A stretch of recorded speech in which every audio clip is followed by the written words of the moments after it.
Hey, today I'm out in the shop replacing the cabin air filter on my 2013 Mustang GT Premium with a 5-liter engine. This is part of my oil change series, so as part of the oil change I'm recommending that you either inspect or replace the cabin air filter. Now if you have a K&N air filter, then you would clean the filter at this time, but I'm recommending that periodically you do this so the oil change would trigger it. So this is part of my oil change series. This is the same cabin air filter in all 2005 through 2013 Mustangs manufactured before 6/15/2012 or June 15th of 2012, and similar to and uses the same replacement procedure for the 2013 Mustang manufactured after June 15th, 2012 through the 2014 Mustangs, which have a different part number for the cabin air filter. Tools and consumables you need to replace the cabin air filter include a small regular screwdriver and the cabin air filter itself, unless you've upgraded to the washable K&N cabin air filter, which you remove, clean, let dry, and reinstall. This video is part of my oil change series. I have many other videos showing general automotive work, modifications, and tips. If you find this video helpful, consider subscribing and watching the other videos. To subscribe, just click the Stiles Automotive icon in the lower right of the screen. Before I get started, let me just say this is embarrassing. I know I'm going to get a lot of comments on it. This area of the firewall insulation has been ruined by chipmunks. Parked on the lawn, and I live out in the woods, and that actually was damaged by chipmunks taking it for insulation for their nest. For the 2005 through 2014 Mustang, the cabin air filter is located underneath the two-piece plastic cowl. The cowl is split here in the center, and to remove it you have to remove the two plastic rivets here. They look like a Phillips head on the top of them, but they're really just a push-in little plastic rivet. We'll put a white piece of cardboard behind it.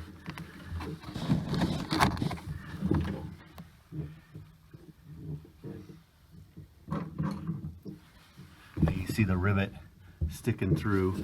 Just use a small regular screwdriver. Push up on that rivet in the center.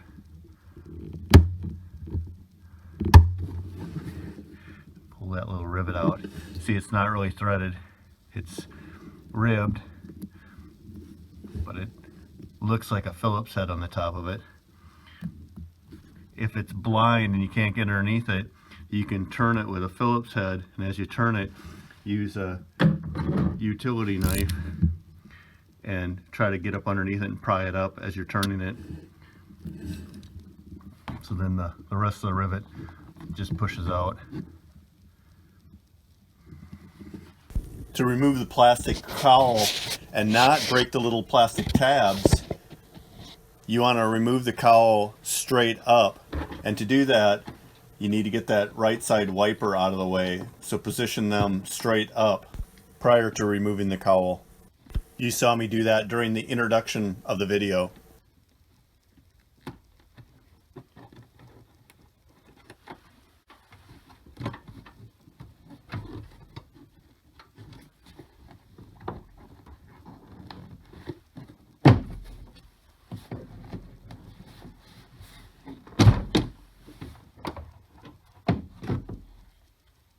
I've taken the hood off of the prop bar and I've put it on another piece of pipe so that I could prop it open even further. That gives you better access down into the cowl here, and now is your time that you can actually clean this out in here.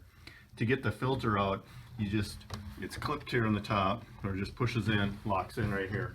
So you just push it here and it just pops out of the frame. So now take the opportunity to clean out the cowl area right in between the firewall and the inside of the cabin. Back here there's this compartment where the filter goes, and let me reposition some light here.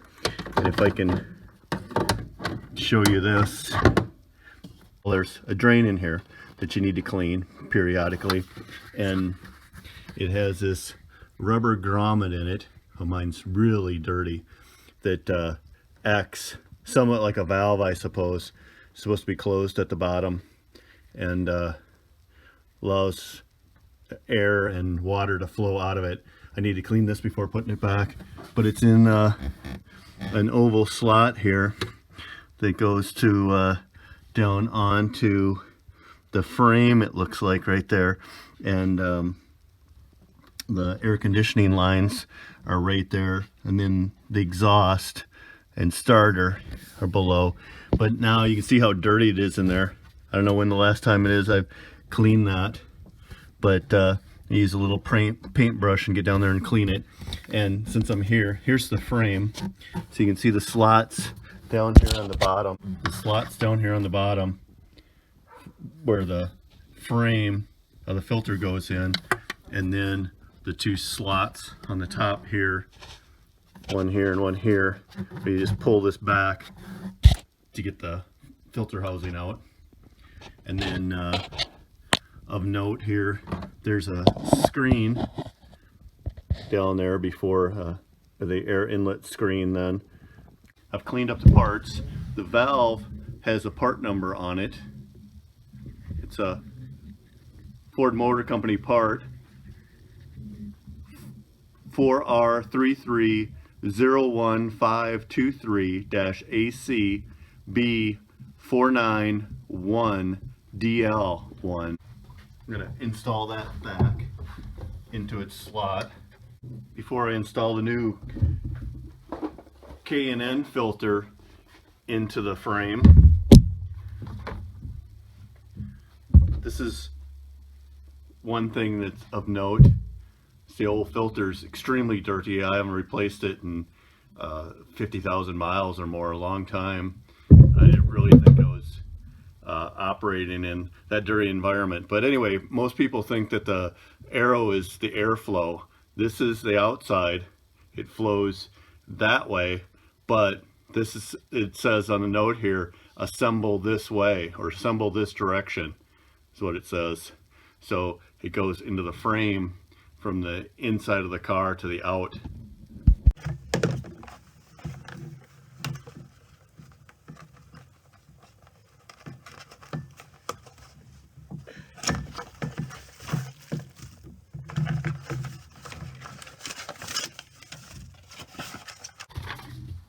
The new K&N cabin air filter came with instruction sheet specific to this filter, to this cabin air filter.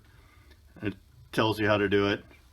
It says locate the two screws. They're not truly screws, right? They're those plastic rivets. Anyway, gives you directions on how to do it, but I'm showing you how to do it. Came with the standard two stickers that K&N filters normally came with, and of course came in a nice box. It's a nice product, and then a special message, a warranty card or something, right? Yeah, no hassle, lifetime limited warranty. So the K&N air filter instruction sheet said notice the feature on the frame and the filter will only fit one way. And then on the filter, it's got a groove slot on each side that'll fit into that.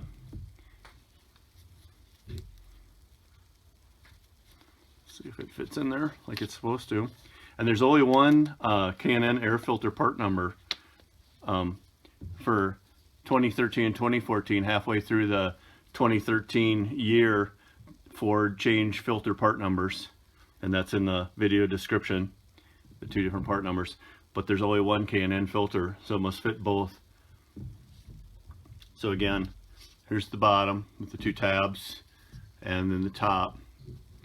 It goes in there like that, sits in. Let's go ahead and install it. Set those two tabs down in the two locator holes. Try to shift it left and right. Should be lined up on each side and fit into the housing here, left and right on both sides here. So it does, and it doesn't move on the bottom. So just push it against the frame and then it clicks in on the top. Make sure both sides here are in, and that's it. Give it a little tug, and that's it. It's installed. And give you another look at the cowl and wash this bottom and top. And so it goes in there this way. So right side, the left side, the air vent is at, and then where the two plastic rivets go, and then the windshield. So notice all the tabs that fit down into the little grooves, again, to avoid breaking those, and then the locator tabs to locate it into the left side cowl. This is the one you got to be careful with on this side out here, lifting it straight up because of the way the hood is and the windshield wipers. That's why you want to put the windshield wipers at 12 o'clock or straight up, is to avoid breaking these off. You want to lift them straight up. And you can install the cabin air filter without taking this all the way off. You can pry it up, but why would you want to do that? You risk breaking those little tabs off. So here's the deal. Make sure these two are lined up here with the left side cowl. Locate those first, and you want to place the whole thing in and push it straight down, and then make sure your two holes are lined up here. Once it's lined up, then you can just push it down. It doesn't go very far, and you can see that the weather strip here on the windshield is laying flat against the windshield, and your seam is straight across there, and the two holes are lined up. So that's it. It's installed. Then it's simply a matter of taking the rivet, reinstalling it, and make sure you want to just put it in there so it's left and right this way, so that it's easier to get it out the next time, so you don't have to turn it. So the slot is facing to the front, and just push it in. Goes in easy, and I don't recommend you put anything on these. I put a lot of dielectric grease on electrical connectors, but these are all friction fit. So just push it in. Remember that groove towards the front, and just push it in. It's a friction fit, so you don't want to lubricate it in any way, otherwise it may pop out. Again, Ford recommends you replace that replaceable cabin air filter every 20,000 miles, so about every 2 oil changes, or you can replace it every oil change if you're doing your oil change just once a year. You know, these are Mustangs, so you're not putting a lot of miles on them. They're cars that are going to be around for 50 years.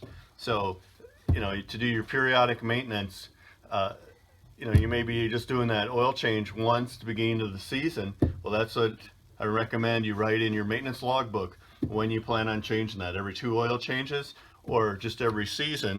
Or if you're going to use the K&N air filter, it's recommending every 25,000 miles that you clean it. So, you know, there again, what do? You clean it every season, the beginning of the season when you do that oil change and that multi-point inspection. Again, this is part of my oil change series, and if you found it helpful, let me know in the comments, and if you did, please subscribe. That concludes the video. I look forward to your comments.